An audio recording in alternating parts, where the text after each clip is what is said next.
Dalam rangka memaksimalkan kinerja OPD pada tahun 2023, Wali Kota Makassar Muhammad Ramdan Pomanto mengaku akan melakukan inspeksi mendadak di sejumlah OPD secara acak setiap hari untuk memaksimalkan seluruh OPD bekerja secara maksimal di kantor. Hal ini disampaikan dalam rapat koordinasi awal tahun Pemkot Makassar di kantor Balai Kota pada Selasa 3 Januari 2023. Wali Kota Makassar Muhammad Ramdan Pomanto mengatakan nantinya ia akan turun ke beberapa kantor SKPD, camat dan lurah tanpa pemberitahuan atau inspeksi mendadak atau sidak untuk memastikan seluruh ASN Pemkot Makassar, khususnya pejabat Pemkot Makassar masuk kantor sesuai dengan tupoksi, kemudian melihat kondisi kebersihan kantor, serta memantau langsung proses kerja staf dan pejabat Pemkot Makassar. Mulai besok saya tidak mau kasih tahu.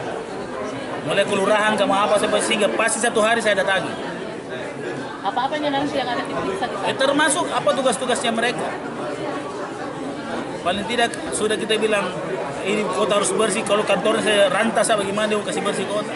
Wali Kota Makassar juga menambahkan pihaknya memastikan akan melakukan sidak-sidak setiap hari, khususnya di kelurahan dan beberapa kantor OPD yang menangani tentang pelayanan dan administrasi. Ira, Fajar TV dan Fajar Radio melaporkan.